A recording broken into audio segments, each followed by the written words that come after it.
Hey, what's up, guys? This is the third installment of Picky Metal Guitarist Reacts to Mastodon.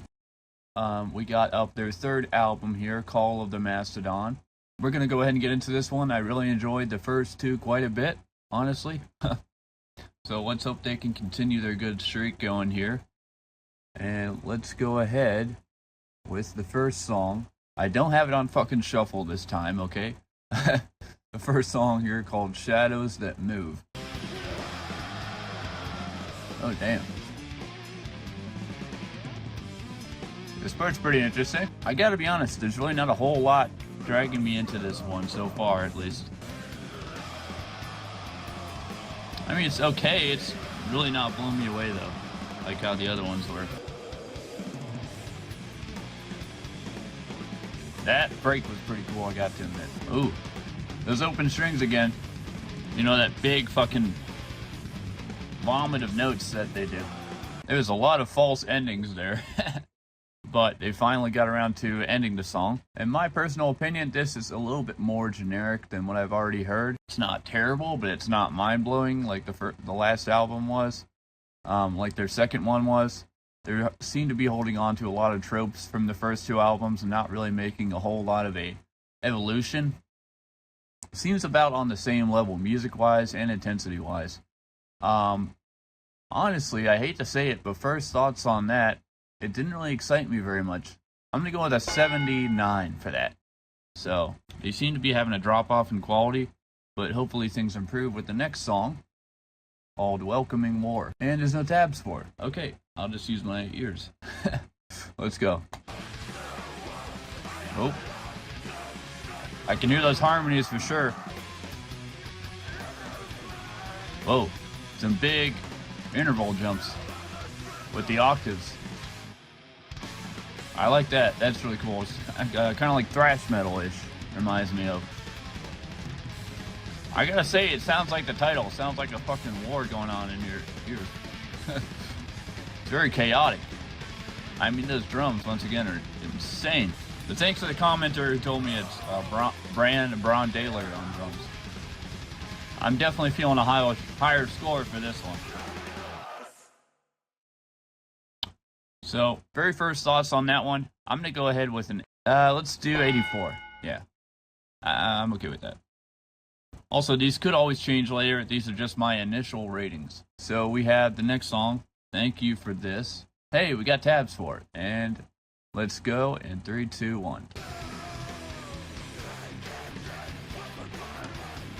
Oh.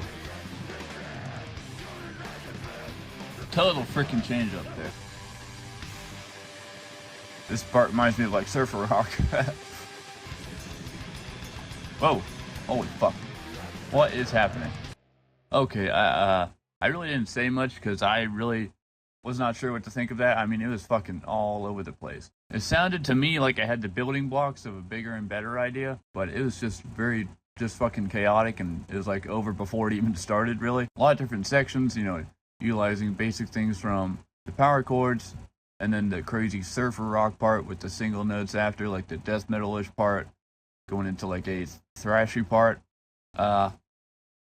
First thoughts on that. I think, honestly, if you want to compress Mastodon into like a 2-minute idea or 2-minute song, this would probably be it. With maybe a little bit more melodicism than the beginning. I mean, it's chaotic, it's eccentric, it's very characteristic of them.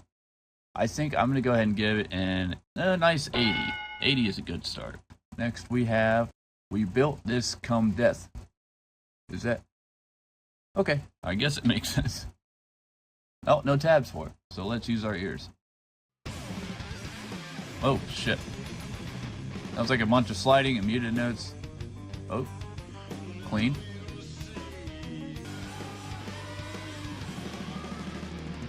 What are these vocals? Like, what in the name of God am I hearing? It's like there's 3 songs playing at once. Okay, hello. Intro riff again.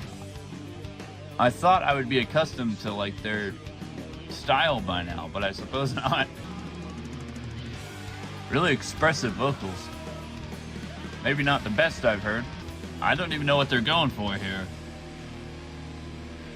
New section?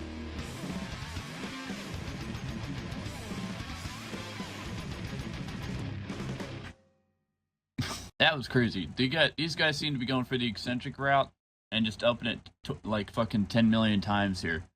I mean, they're taking all the most chaotic parts of the first two albums and saying, hey, let's write an album that's entirely fucking chaotic. Never gives you a break and it's just all over the place, just off the wall. Crazy. I gotta be honest, I was not really a huge fan of that. I'm not gonna be one of those reactors like blown away like, oh my god, that's a 100. Every song's a 100. It's a perfect 100. Like, shut the fuck up, you know? If you want to go and be fake and get your fucking nice streaming set up and your fucking $1 million in your Patreon where you just fucking react to other people's shit and you don't make anything original, go ahead. You know, don't blow smoke up everyone's ass saying every song is a 100 and be like the perfect yes man, you know. Not every song is a 100. Definitely not. I gotta be honest, I'm feeling 74. Come on, guys. We gotta do better than that. I mean, but we carry on regardless. Next up is Hail to Fire. So let's get it going. Sounds like a Korn type of intro. Hey, I'm wearing the Korn shirt. Hello. Man, fuck off. Whoa, now this is interesting. But it's got enough structure to it to be able to be followed along with. And coherent. Holy fuck, those drums. This is what I was fucking looking for. Eccentric and off the wall, but still has structure. Oh my god, dude. Give the fucking drums a break, man. Wow. Okay. Now that was crazy and chaotic and fucking nuts, but it was actually pretty good. Not to say that everything we've heard here is terrible. None of it's terrible at all. It's like they just took the most fucking crazy parts of anything they've ever written and crammed it all into one album. And like, hey, let's have this idea here and make it a whole song. And this one and that one right after it. You never get a break. I mean, it's just insane. I mean, I don't know what they were on at this point. Since I can see the tabs, I'm going to say I like the open strings in the beginning, clashing with those other intervals on the 18th, 12th, and 15th fret. I really like this part right here with the single notes. And then once again with the really quick single notes. I'm feeling, honestly, an 82. That number's coming to me really, really good. Next we have Battle at Sea. These guys can't go one fucking album without talking about the sea or the ocean. Interesting tune in here. It's like D standard with a dropped A sharp. Damn. Are we getting another Hearts Alive? Please, God. Ooh. That's a low fucking note there. Really interesting tones and intervals going on. I like that little motif on that side. Ooh, now we're getting sludgy. That's good. That's really good. Damn, those vocals are so up front in the mix. Those high notes still stick out, though. This part's really cool. Ooh. And harmonizing that part? Come on. That's the mark of an excellent band. They can take a crazy phrase like that and harmonize it seamlessly. This has got to be Brent here. Someone told me that Brent does a lot of the lead guitar work.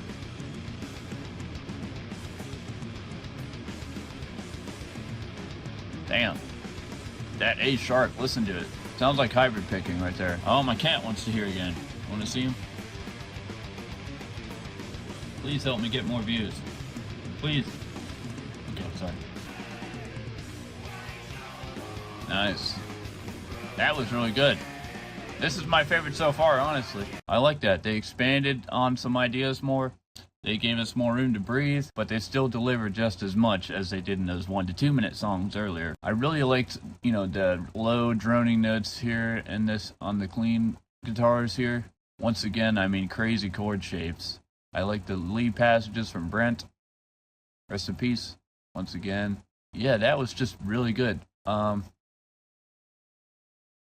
First thoughts, I'm thinking an 86 for this. Yeah, let's go with that. So it seems to me that they are kind of in the middle of a mixed bag here, but some of it is still pretty good. Some of it's still to that level of, like, you know, the first two albums.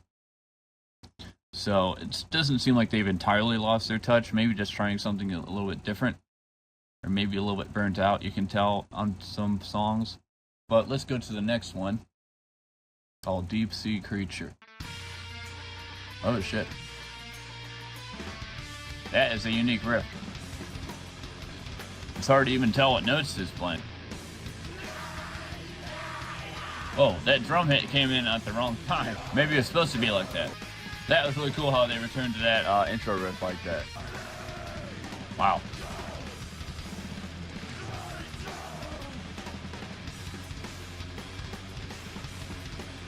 It's so sludgy, you can't even barely tell what's going on.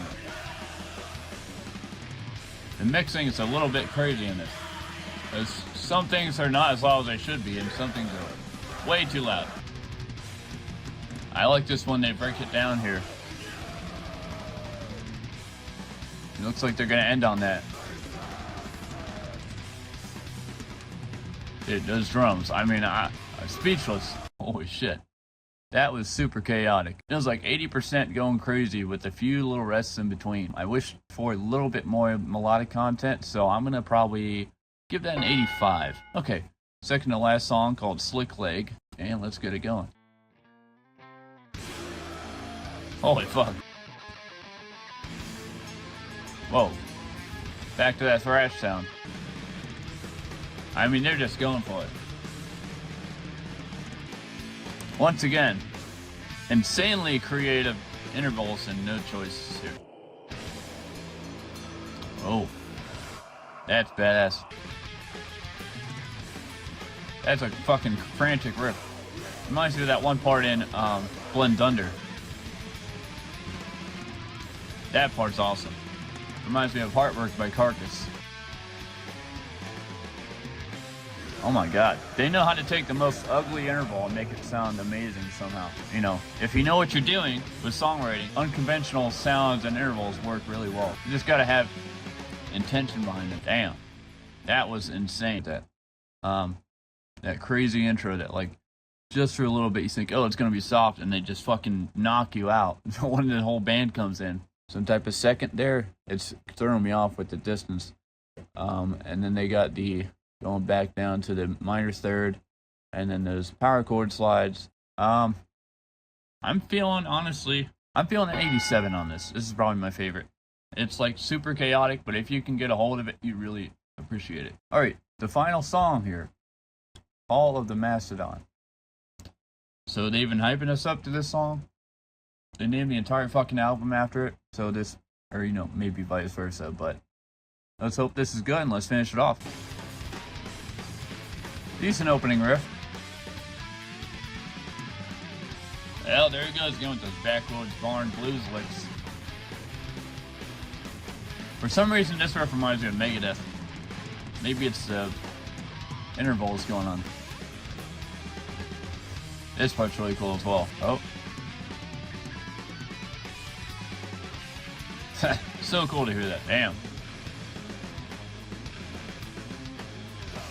I like how they bend it there, not just normally, but they bend it, bring it back down, and bend it up again.